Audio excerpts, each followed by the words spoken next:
Welcome to the Highland Wonders podcast, where we share stories and knowledge from experts about the charismatic species and diverse ecosystems of the Okanagan Highlands of north central Washington. My name is Jen Weddle, and I am one of the co-directors of Okanagan Highlands Alliance, a nonprofit conservation organization dedicated to protecting the beautiful Okanagan Highlands.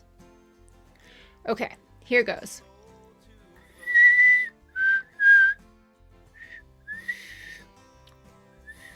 I can't whistle.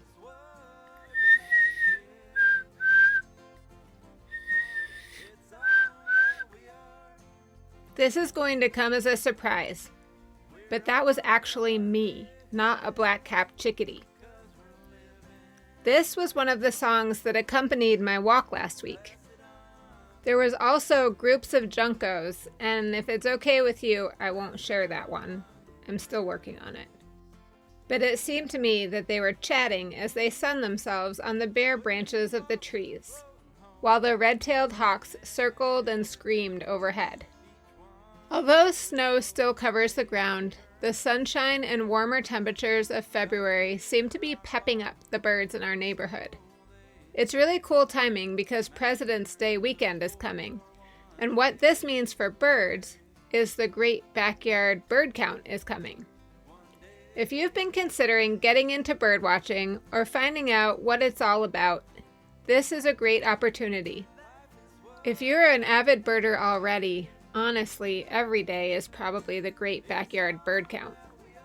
For everyone else, though, the Great Backyard Bird Count is a 4-day, COVID-friendly, all-ages opportunity to learn and to contribute to the body of knowledge about birds, wherever you are. For more information, visit the Cornell Lab of Ornithology's website, or www.birdcount.org. If you need more convincing about the value and fun of citizen science, this episode, starring Dick Cannings, is for you. He is a preeminent birding expert who lives on the Canadian side of the Okanagan Valley, a line of demarcation that is not at all respected by birds. He has fostered a lifelong love of birds and nature, evidenced by his work as a biologist, an educator, and author of several books, and advocate for conservation on both local and national levels. He is a current member of the Canadian House of Commons, serving on the Standing Committee of Science and Research. Dick Cannings has spent a big part of his career coordinating and organizing citizen science birding efforts because these long-term, high-participation projects collect an immense amount of valuable data. This data helps to develop our understanding of the natural world, how bird populations are faring, how migrations are changing. The health of whole ecosystems is sometimes reflected in the condition of bird populations. We hope that you enjoy this episode and are motivated to get out your binoculars, download a new app, dust off your bird book, go outside and look and listen for birds, and then share what you observe. There are lots of opportunities for citizen science out there. Blessed unrest, blessed unrest.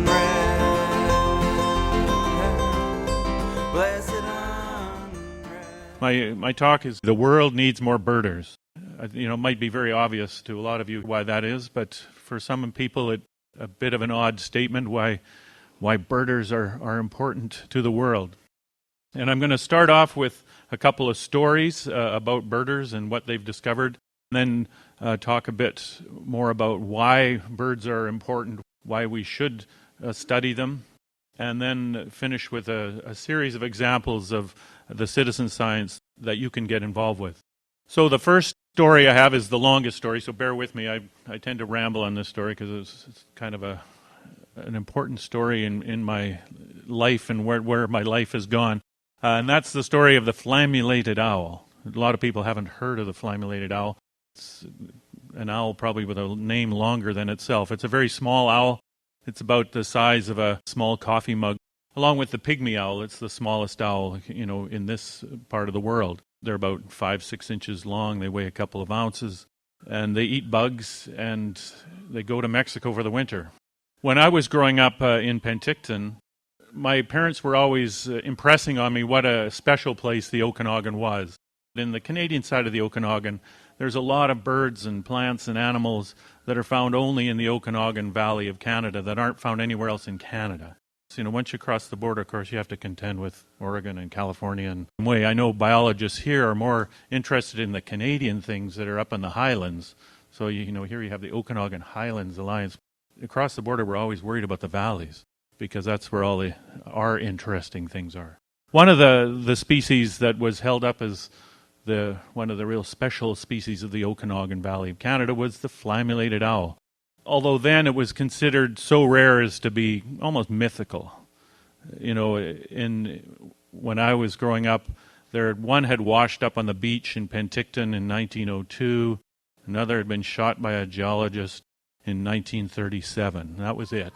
That was the only fly-mulated owls that had been found in Canada at the time. And then in 1961, I think it was, a logger cut down a tree near Penticton, and a big old ponderosa pine veteran, and it fell apart on impact, and out of it fell this injured female fly-mulated owl and a pile of broken eggs. And that was the first nest of a fly-mulated owl ever found in Canada. And so when I was growing up, there was these 3 records, really, of fly-mulated owls. And then my brothers and I were putting together a book on the birds of the Okanagan Valley, and we were going through my father's photograph file. He was a photographer, to look for pictures that would illustrate this book.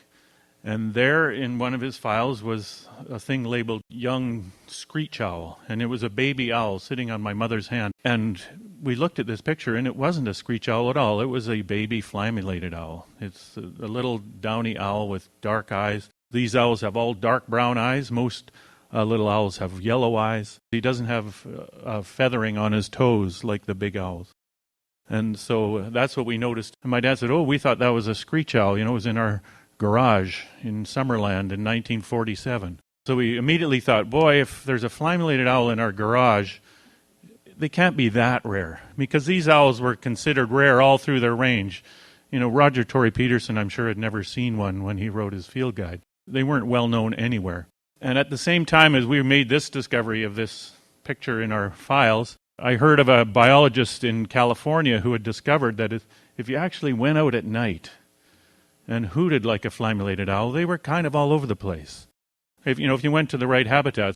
Birders in those days didn't go out at night looking for owls. A lot of them do now, but it wasn't done then. It just wasn't a thing you did. So we got a cassette. I don't know if you ever remember those cassette tapes, but he sent us one of this. He said, this is what they sound like. And so I was working off in another part of British Columbia at the time. This was 1977.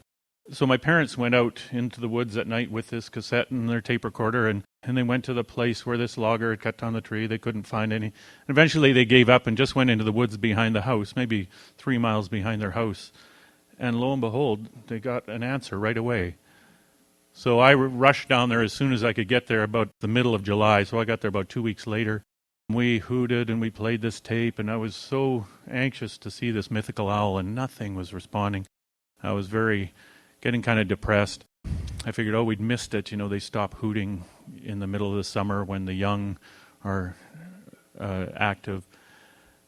And then we heard this very sort of strange, kind of ominous, threatening sound coming from the forest. We were in this steep valley, and from above us you could hear this. Sounded, my mother thought it was a bobcat. My dad said, no, I think it's a porcupine. And so I thought, I'm going to go up and see what this thing is, because we got to make something of this night. So I grabbed the flashlight, started up this very steep hillside, and I'd taken about 20 steps, and I realized that the sound was coming right above me. I was ready to hike for about a quarter mile. And so I turned the flashlight up above me, this little ball of fluff going.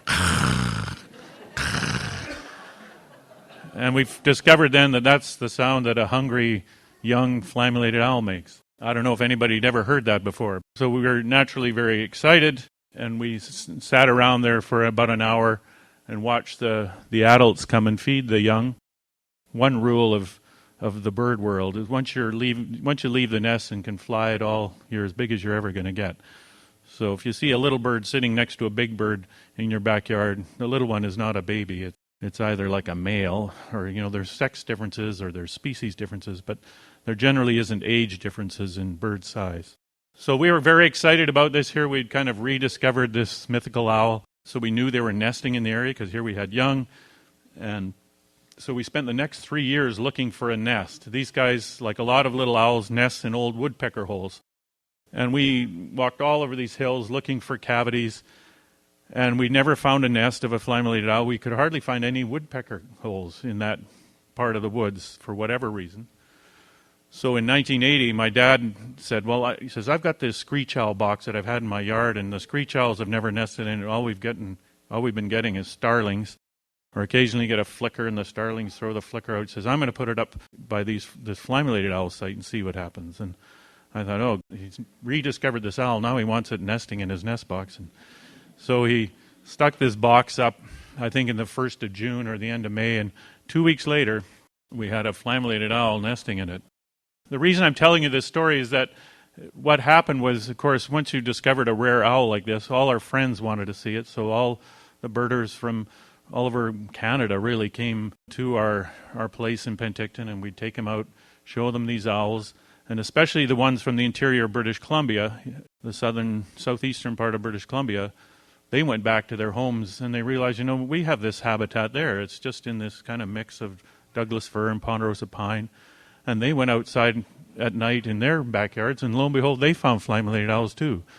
So here we went from thinking the Okanagan was so special, we found out there's way more flammulated owls up in the Williams Lake area around the Fraser River, or over in the East Kootenays and places like that. So just this discovery of the flammulated owl, first of all, we learned a lot more about that species and where it's found. We learned a lot about its biology. I put up a lot of nest boxes, and they've been surveyed and studied, and now their habitat preferences. They like these big old veteran ponderosa pine and Douglas firs and kind of an open forest. Has really played into some of the forest harvest prescriptions in British Columbia. So just, this one discovery of finding this picture of a flammulated owl in my mother's hand kind of led to a lot of things, but you had to add some curiosity and a bit of adventure to get there. And another story kind of like this is a story of a friend of mine, Peter Sherrington, who's a birder in Calgary, Alberta. And he and a friend were out one day, I think in March 1992, so some of these stories are a bit old. They were out in the Rockies, west of Calgary, near Banff, in what's called the Cannings Valley. I forget what they were doing there, but anyways, Peter looked up at one point and saw this bird way up in the air. And so he put his binoculars on and he goes, there's a golden eagle. And it was flying north. And he thought, that golden eagle is really flying north, like it's going somewhere. It wasn't just circling around looking for marmots or rabbits. And so he thought, maybe it's migrating. So he and his friend stood there for an hour and looked up, and they counted 100 golden eagles crossing this valley. And so they thought, this is interesting. No one's, they were keen birder biologists. They hadn't heard of anyone documenting such a migration before. So Peter came out a couple days later when he had some time and spent another day there and counted 250 golden eagles. And so then they came back with all their birder friends, and they set up a big eagle migration watch. And now they count about 4,000 eagles every spring and fall at this site. And they've, others have happily done this, gone to similar sites up and down the Rockies in both Canada and the United States to document this big migration of golden eagles. And it's basically all the golden eagles coming out of Alaska and the Yukon, northern British Columbia, going down to winter in Colorado, New Mexico, Texas, that area. And so here you have a way of counting this top predator.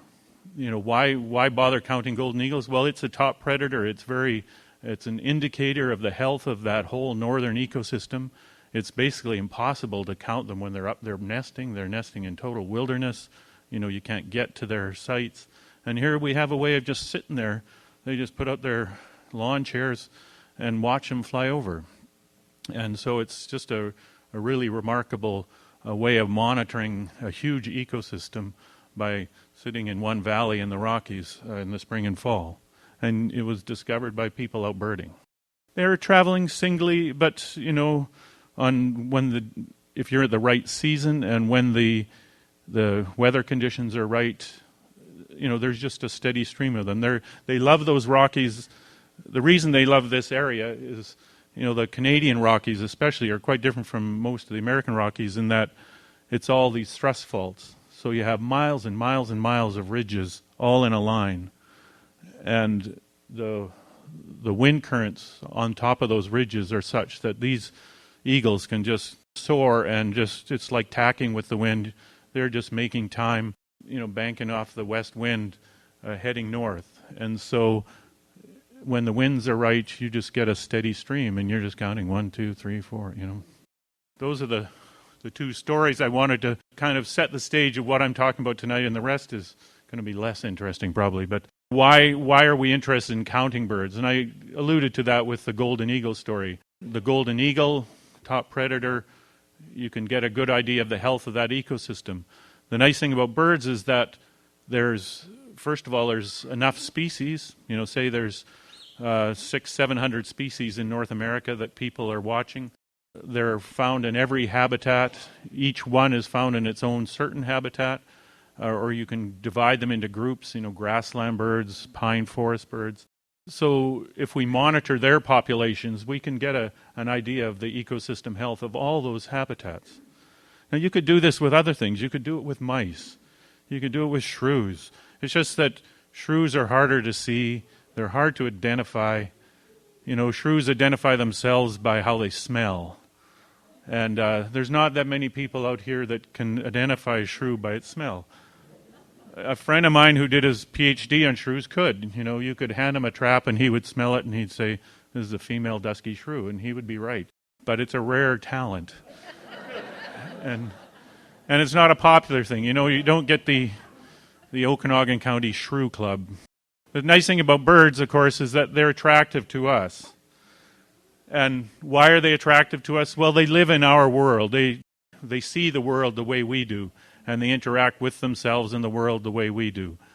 They're very visual. They're diurnal. They're out during the day like we are for the most part.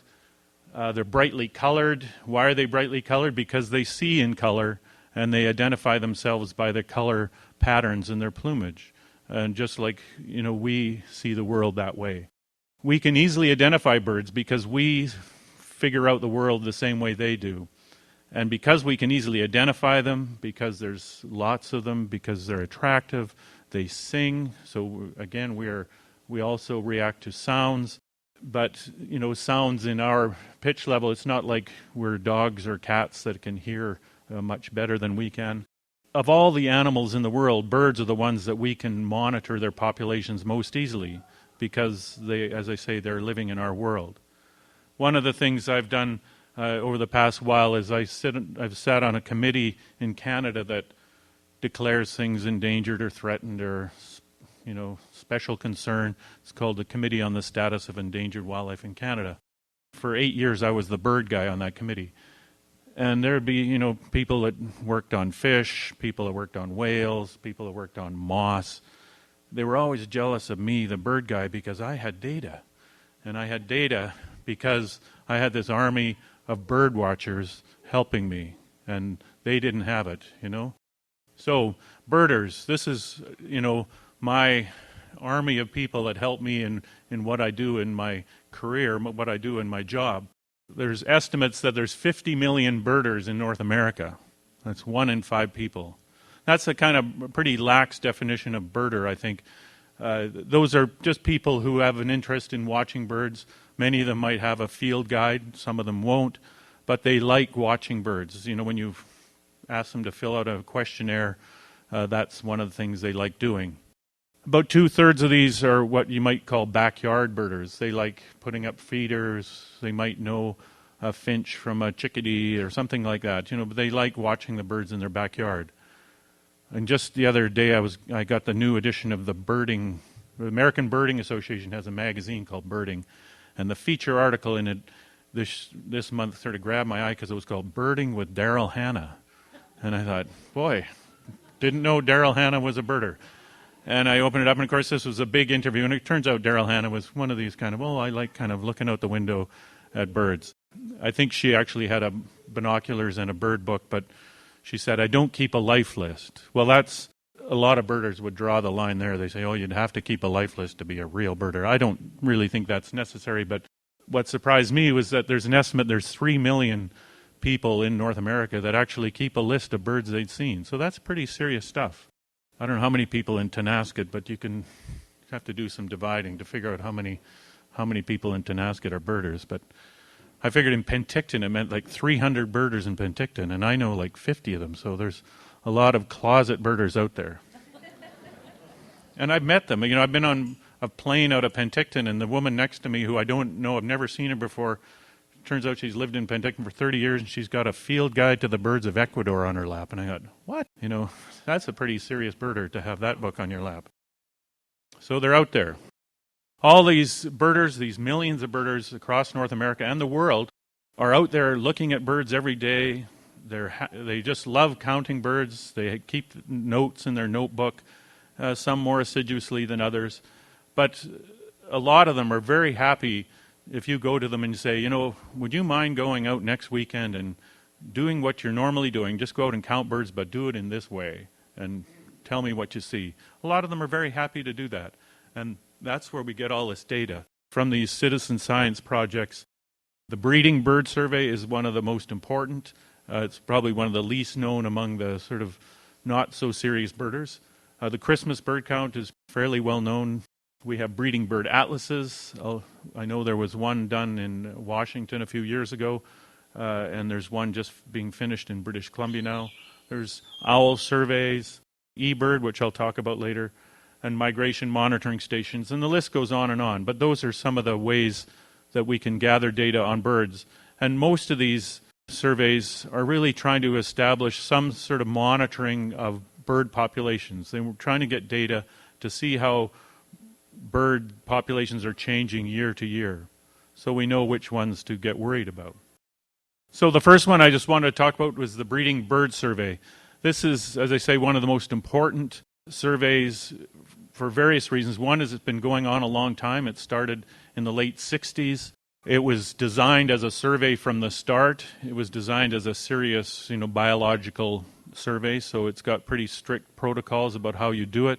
And there's thousands done across North America every year, and it works very well for certain bird species. So I would say the bulk of the bird species that we monitor in North America are best monitored by this survey. And routes are 25 miles long, and every year somebody goes out really early in the morning in June when the birds are singing. I've done the Summerland route ever since 1973 every year.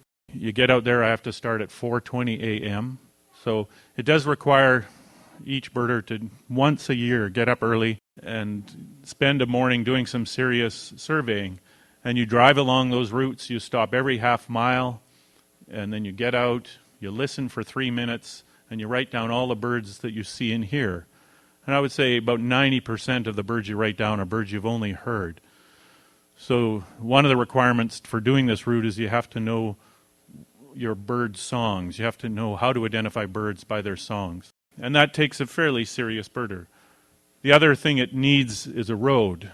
And that's not so much a problem in the United States, but in Canada it gets kind of constraining as you go north. In British Columbia, the number of routes kind of dwindles to almost nothing when you get into the northern half of the province. And that's partly because there's few birders up there, but it's also because there's very few roads. So this survey covers the species of birds that are found that breed in southern Canada and all of the United States. And it does it pretty well, except Alaska. Alaska has the same issues that Canada has. Because it's designed to be a good survey, you get some really great data from it.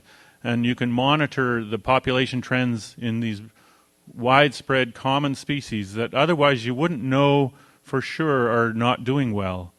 Back in the 1980s, when I was working at the University of British Columbia, every once in a while I get a phone call from some person, living on some island or whatever, saying, "Where are all the barn swallows?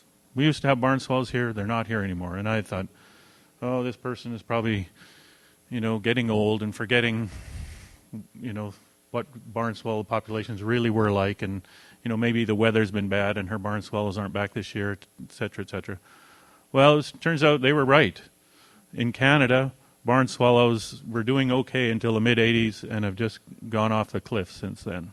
In the United States, it's not so bad, especially in the southern United States. In the northern United States, it's the same. But if you go down to Louisiana or Mississippi, barn swallows are doing fine. But for some reason, these barn swallows in the northern United States and all throughout Canada are declining rapidly. They were even listed as threatened in the Canadian Species at Risk Act a couple of years ago. So something's going on, and we don't really know. We have some ideas. It's a pattern that we see in a lot of birds that migrate long distances. Our barn swallows here migrate down to Argentina and Chile. The barn swallows in Mississippi and Louisiana migrate to like Jamaica. So those birds aren't migrating very far. Ours are migrating tremendous distances. So there's some people that postulate that it's something to do with climate change. When our birds head north, they're programmed to head north on the same day every year. That's why the cliff swallows always came back to Capistrano on the same day, although they don't come back there at all anymore. But when they did fly back there, they still show up in California on the same day. And that's because they're leaving Brazil or Argentina on the same day every year. They're programmed to do that. And so now when they come north, they're arriving, say they arrive here on April the 7th, and they breed, they build their nests, they lay their eggs, they have their young. But now because of climate change, the insect populations that they feed their young have been blooming, as they say, early. The peak of insects that they're feeding on is happening 2 weeks ahead of when it used to. So their nesting isn't synchronous with the insects. And so that's one of the theories why they might not be doing so well up here and are doing a little better down farther south. The other main survey that we do across North America is the Christmas bird count. This is a little different. It was started as kind of a social sporting event and still is.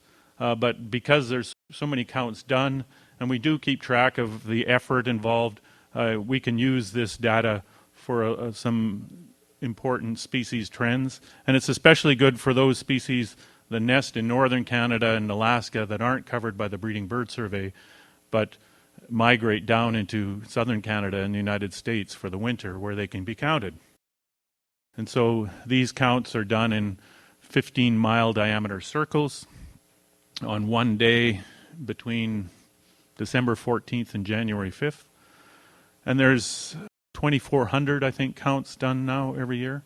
I know Omak, Okanagan has one.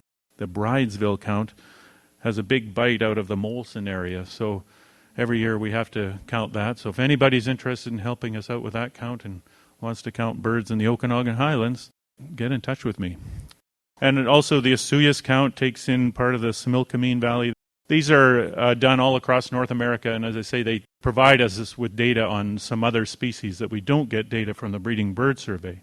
Here's one. Breeding Bird Survey doesn't work for owls because owls are active at night, and the Breeding Bird Survey happens between 4:30 and 8:30 in the morning.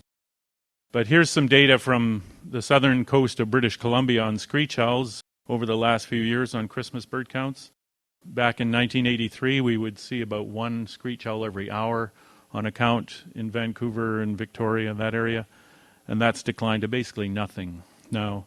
And at the same time, the barred owls, which, as some of you may know, have come into the Northwest here over the last 20, 30 years, have gone from almost nothing up to about one an hour, like the screech owls were.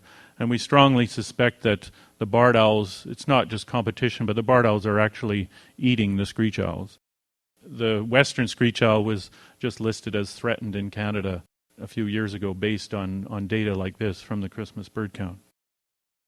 The other way we have to survey owls is to go out and do actual owl surveys where we're just doing nothing but going out at night. They're very much like breeding bird surveys, except we do them earlier in the year. Around here we do them in March, but we drive down a road, we get out and stop for 2 minutes.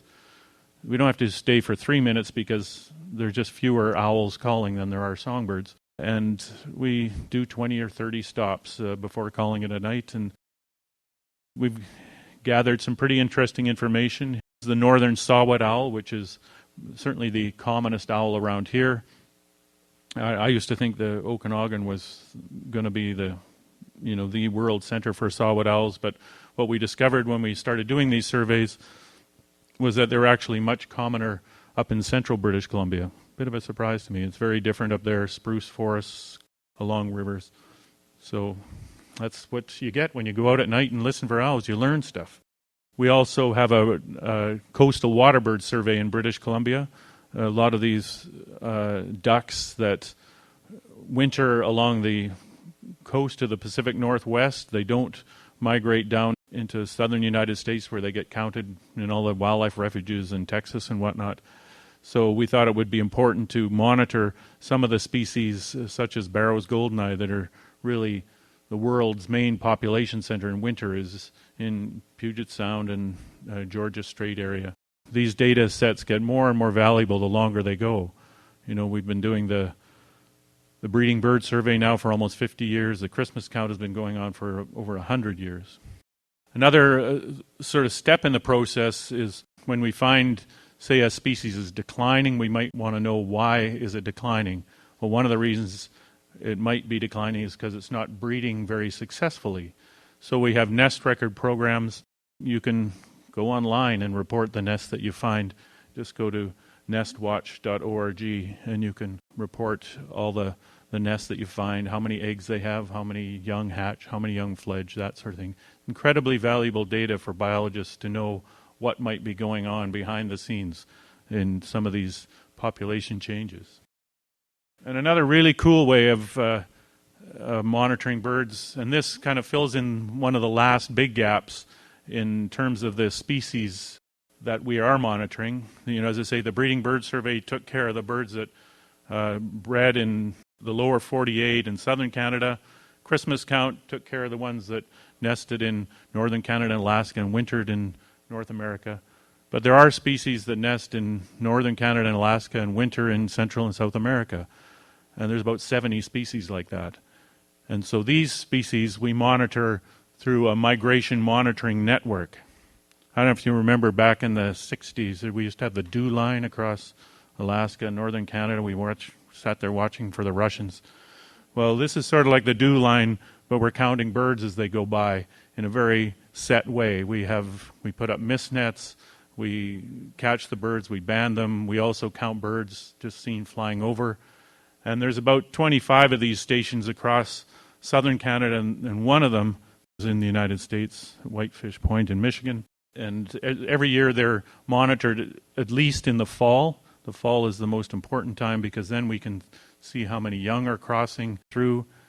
But a lot of these stations are active in the spring migration as well. So if you ever have a chance, if you're ever near one of these stations in the spring or fall and want to see birds close up and see this in action, it's really a great opportunity. The ones in British Columbia, Vaso Lake is not that far from here. It's only probably an hour's drive north of here. And if you go there in August, September, or early October in the morning, you can see what's going on. They provide it's a very data-rich set that we get from them. Again, it's a certain group of species that we get good data on. A lot of them are species that we don't get data in other ways, so they're really valuable. There's other less labor-intensive ones. One of the most popular one is a thing called Project Feeder Watch. This was started back in the 70s by Bird Studies Canada. It became very popular in Canada and spread through the United States, and it got very popular in the States. So the Cornell Lab of Ornithology took it over here in the States. So they organize it south of the border. So you can go to feederwatch.org if you want to get involved with that. And what it is a program where you sign on, you get a kit, and then you monitor the birds in your backyard, especially the birds coming to your feeders, every 2 weeks, I think, from fall through spring, sort of like October through April. And so, it monitors a very certain set of species, but monitors them very well, and the science shows that it matches up with a lot of these other surveys, so it is actually getting good data. one of the new kids on the block as far as bird monitoring goes is called eBird. And it's not so much a monitoring program as just a program that allows birders to tell us what they see. There's no rules about eBird other than that you have to have seen and identified a bird, you have to know where you were, and you have to remember the day you saw it on. So it needs a date, a place, and a bird. And that's the minimum. And then it goes up from there. You can get pretty involved with effort data with eBird, but it's a very simple idea. It's something that we started a bit in British Columbia. There was a big program in Quebec doing it. I'm not sure about down here, but back in the 70s, 60s, and 70s, we had people filling out millions of cards, and it was all, taking up whole floors of the Provincial Museum in Victoria.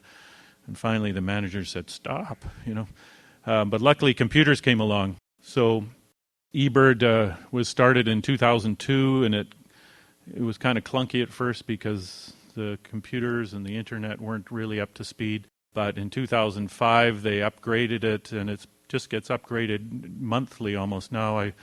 As I say, I help coordinate eBird in Canada, and it's run out of Cornell, and they just doubled their server size this week. Because they can't keep up with the demand. This has become very, very popular with birders for reasons I'll mention. But what it provides is biologists is with just a sort of avalanche of bird data.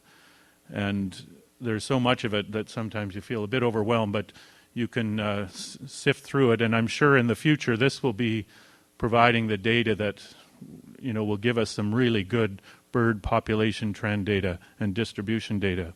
So what is eBird? As I said, it's just a place where you can go online, ebird.org, and report what you see. It's at its heart, it's a checklist program. So what we really want you to do is say, okay, I went out in Tonasket today, and I walked for a mile, and these are the birds I saw. So we know where you were, we know how much effort you put into it, and we know what you saw. And if you say, I'm reporting everything that I saw, that's really important because then we know what you didn't see, which is another part of the battle in biological monitoring.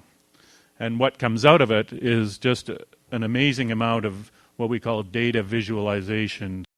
So I'm just going to run through on how it works because I'd really like to encourage any of you who watch birds to give eBird a try. It first, when you sign on, it first asks you, where did you bird? And then it asks, what were you doing? Were you traveling along? Were you walking, biking, driving? Were you stationary? Can you just, if you don't remember or whatever, you can say incidental or historical. Tell us when you were there, how long you were there. And then you go on and you get a checklist and you just put in the numbers of birds you see. If you didn't keep track of the numbers, you can put an X in there. But we'd rather you put a number in. Don't make up a number, but you can guess. If you thought, gee, I saw a big flock of starlings, you can say put in 100 or something, or 1,000. Better than X.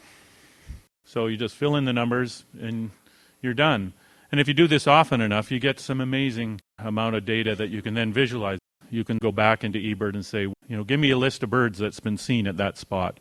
And so it gives you a list of the birds, and it shows you a graph of when it's there throughout the year. And if you do it often enough, you can get of your own records. And here's my yard list, and it's really neat to see when my birds come and go. I know exactly. I look at that. Okay, western wood peewees, they arrive first week of May, and they're gone by the middle of September. And you can click on each individual species and get a more detailed graph. And you get all sorts of maps. Okay, and so this is all driven by birders, and a lot of birders do this not just because they like watching maps like that or because they like seeing graphs of when birds arrive and leave, but because it keeps track of their lists. I talked about that 3 million birders that kept life lists. Well, eBird will tell you what your list is, depending on what you've put into it naturally. So if you're like me and are pretty obsessive about what you put into eBird, this is a good rendition of my life list. And so this is what has really made eBird very popular. And some eBirders are, well, you can imagine they're kind of obsessive. And it's kind of interesting. I'm on these listservs with eBird regional coordinators from around the world. And You get them from California, where there's just so many birders. They have very different viewpoints than the ones in Nevada, where there's no eBirders. It's all driven, a lot of it is driven by the sort of products that it gives the birders for their lists.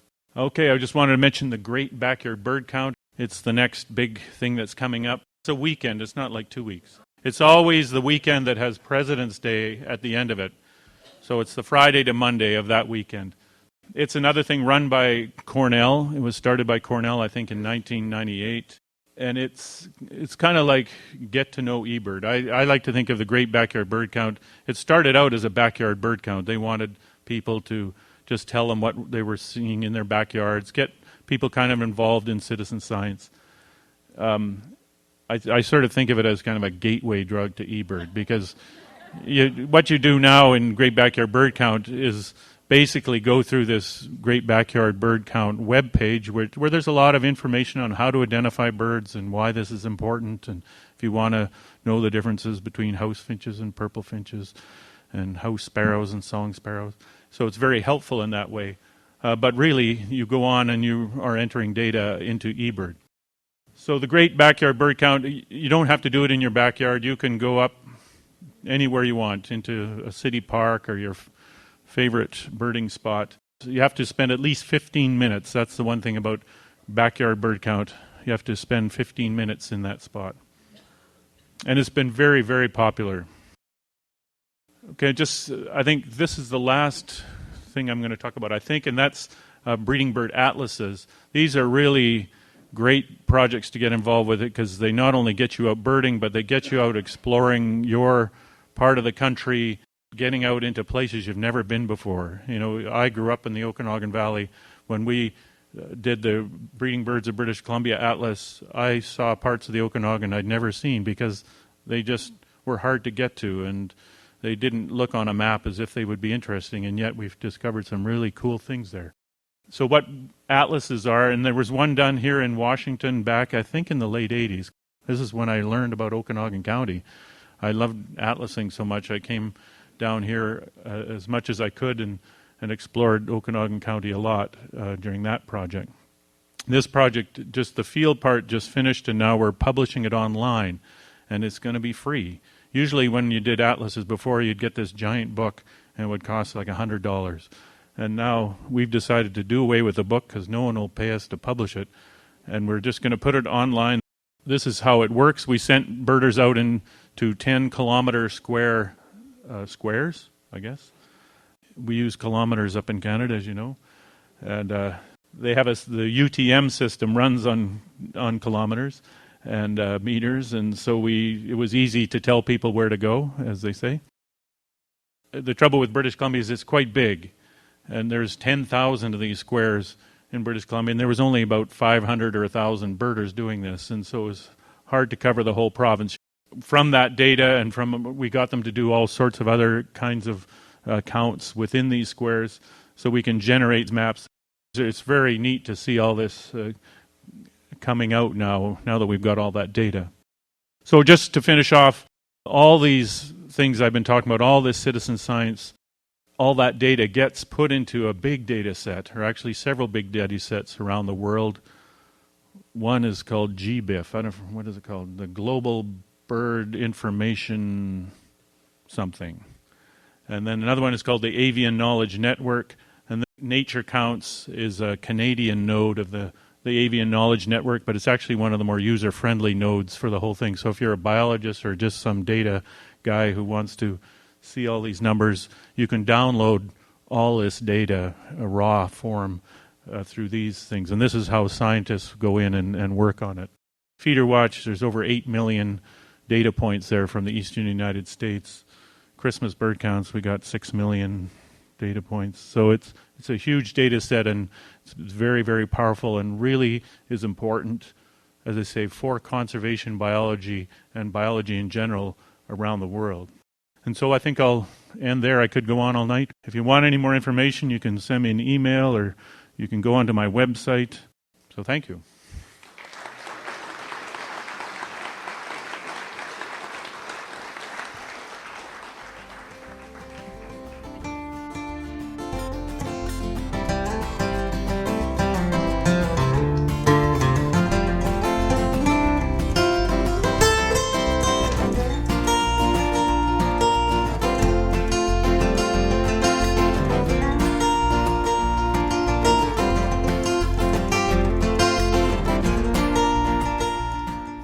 This podcast is produced by Okanagan Highlands Alliance.